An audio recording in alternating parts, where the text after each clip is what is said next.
सूत जी कहते हैं, महर्षियों, जब नारद मुनि इच्छा अनुसार वहाँ से चले गए तब भगवान शिव की इच्छा से माया विषाद श्री हरि ने तत्काल अपनी माया प्रकट की। उन्होंने मुनि के मार्ग में एक विशाल नगरी रचना की जिसका विस्तार 100 योजना था।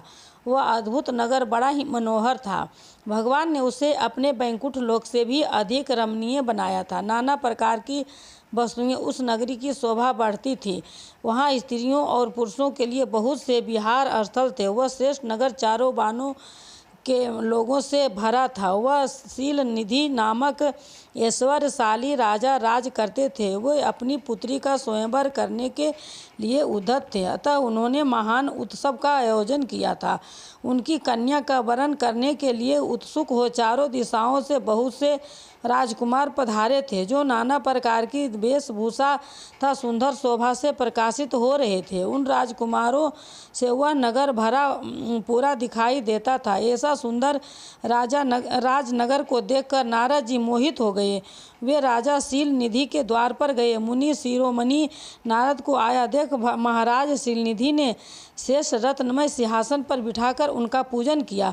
तत्पश्चात अपनी सुंदरी कन्या को, जिसका नाम श्रीमती था, बुलवाया और उसे नारद जी के चरणों में प्रणाम करवाया। उस कन्या को देखकर नारद मुनि चकित हो गए और बोले, राजन, यह देव कन्या के समान सुंदरी महाभाग कन्या कौन है?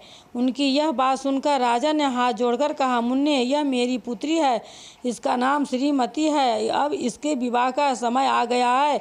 यह अपने लिए सुंदर वर चुनने के निमित्त स्वयंवर में जाने वाली है। इसमें सब प्रकार के शुभ लक्षण लक्षित होते हैं। महर्षि, आप इसका भाग बताइए। राजा के इस प्रकार पूछने पर काम से विहल हुए मुनिश्रेष्ठ नारद उस कन्या को प्राप्त करने की इच्छा मन में लिए राजा को संबोधित करके इस प्रकार बोला, भूपाल, आपकी यह पुत्री समस्त शुभ लक्षणों से संपन्न है, परम सौभाग्यवती है। अपने महान भाग्य के कारण यह धन्य है और साक्षात लक्ष्मी की भांति समस्त गुणों की आगार है। इसका भावी पति निश्चय ही भगवान शंकर के समान वैभवशाली सर्वेश्वर, किसी से पराजित न होने वाला वीर, काम विजय तथा संपूर्ण देवताओं में श्रेष्ठ होगा। ऐसा कहकर राजा से विदा ले इच्छा अनुसार विचरने वाले नारद मुनि वहाँ से चल दिए। वे काम के वशीभूत हो गए थे। शिव की माया से उन्हें विशेष मोह में डाल दिया था। वे मुनि मन ही मन सोचने लगे कि मैं इस राजकुमारी को कैसे प्राप्त करूं। स्वयंवर में आए हुए नरेशों में से सबको छोड़कर यह एकमात्र मेरा ही वरण किया, यह कैसे संभव हो सकता है? समस्त नारियों की सौंदर्य सर्वथा प्रिय होता है। सौंदर्य को देखकर ही वह प्रसन्नतापूर्वक मेरे अधीन हो सकती है, इसमें संशय नहीं है। ऐसा विचार कर काम से विहल हुए मुनिवर नारद भगवान विष्णु का रूप ग्रहण करने के लिए तत्काल उनके लोक में जा पहुँचे। वहाँ भगवान विष्णु को प्रणाम करके वे इस प्रकार बोले, भगवान, मैं एकांत में आपसे अपना सारा वृत्तांत कहूँगा। तब बहुत अच्छा कहकर लक्ष्मीपति श्री हरि नारद जी के साथ एकांत में जा बैठे और बोले, मुन्ने, अब आप अपनी बात कहिए।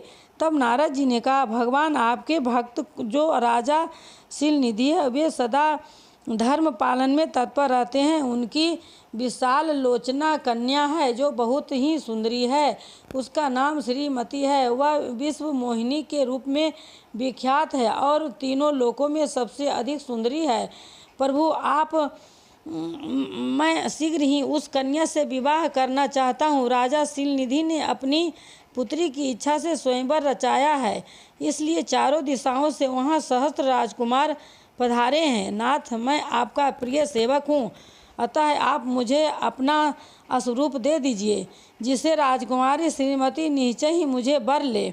सूत जी कहते हैं, महर्षियों, नारद मुनि की ऐसी बात सुनकर भगवान मधुसूदन हंस पड़े और भगवान शंकर के प्रभाव का अनुभव करके उन दयालु प्रभु ने उन्हें इस प्रकार उत्तर दिया। भगवान विष्णु बोले, मुन्ने, तुम अपने अभीष्ट स्थानों को जाओ, मैं उसी तरह तुम्हारा हित साधन करूँगा। जैसे श्रेष्ठ वैद्य अत्यंत पीड़ित रोगी का करता है, क्योंकि तुम मुझे विशेष प्रिय हो।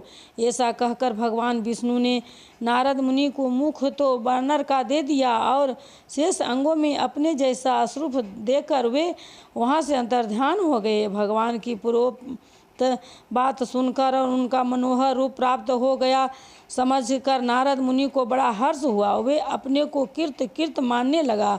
भगवान ने क्या प्रयत्न किया है इसको वे समझ ना सके। तदनंतर मुनि श्रेष्ठ नारद शीघ्र ही उस स्थान पर जा पहुँचे जहाँ राजा शीलनिधि ने राजकुमारों से भरी हुई स्वयंवर सभा का आयोजन किया था। विप्रवर राजपुत्रों से घिरी हुई वह दिव्य स्वयंवर सभा दूसरी इंद्र सभा के समान अत्यंत शोभा पा रही थी। नारद जी उसी राजसभा में जा बैठे और वहां बैठकर प्रसन्न मन से बार बार यही सोचने लगे कि मैं भगवान विष्णु के समान रूप धारण किए हुए हूँ, अतः वह राजकुमारी अवश्य मेरा ही वरण करेगी, दूसरे का नहीं। मुनि श्रेष्ठ नारद को यह ज्ञात नहीं था कि मेरा मुंह कितना कुरूप है। उसी सभा में बैठे हुए सब मुनियों ने मुनि को उनके पूर्व रूप में ही देखा। राजकुमार आदि कोई भी उनके रूप परिवर्तन के रहस्य को ना जान सके।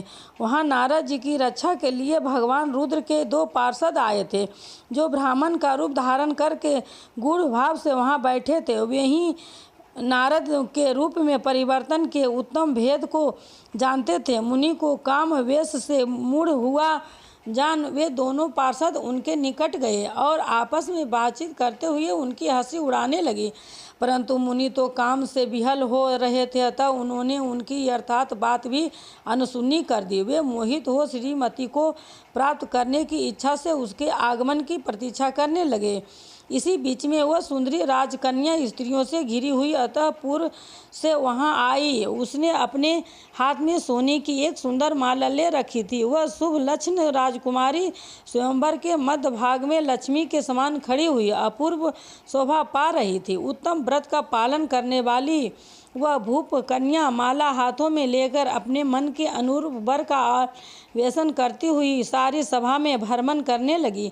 नारद मुनि का भगवान विष्णु के समान शरीर और बानर जैसा मुंह देखकर वह कुपित हो गई और उनकी ओर से दृष्टि हटाकर प्रसन्न मन से दूसरी ओर चली गई। स्वयंवर सभा में अपने मनवांछित वर को न देखकर वह भयभीत हो गई। राजकुमारी उस सभा के भीतर चुपचाप खड़ी रही गई, उसके किसी के गले में जयमाला नहीं डाली। इतने में ही राजा के समान वेशभूषा धारण किए भगवान विष्णु वहां आ पहुँचे।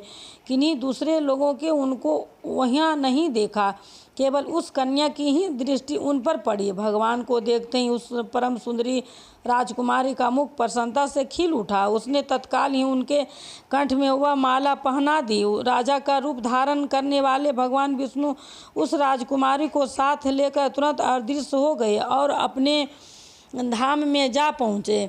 इधर उस राजकुमार श्रीमती की ओर से निराश हो गए। नारद मुनि तो कामदेव वेदन से आतुर हो रहे थे, इसलिए वे अत्यंत विहल उठे। तब वो दोनों विप्र रूपधारी ज्ञान विषाद रुद्रगण काम विहल नारद जी से उसी क्षण बोले।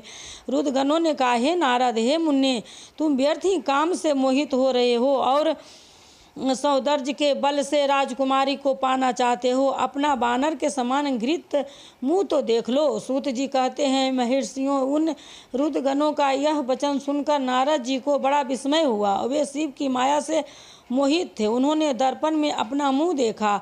बानर के समान अपना मुंह देख वे तुरंत ही क्रोध से जल उठे और माया से मोहित होने के कारण उन दोनों शिवगणों को वह श्राप देते हुए बोले, अरे तुम दोनों मुझ ब्राह्मण का उपहास किया है, अतः तुम ब्राह्मण के वीर से उत्पन्न राक्षस हो जाओ। ब्राह्मण की संतान होने पर भी तुम्हारे आकार राक्षस के समान ही होंगे। इस प्रकार अपने लिए श्राप सुनकर वे दोनों ज्ञानी शिरोमणि शिवगण मुनि को मोहित जानकर कुछ नहीं बोले। ब्राह्मणों वे सदा सब घटनाओं में भगवान की शिव की ही इच्छा मानते थे, अतः उदासीन भाव से अपने स्थान को चले गए और भगवान शिव की स्तुति करने लगे। जय श्री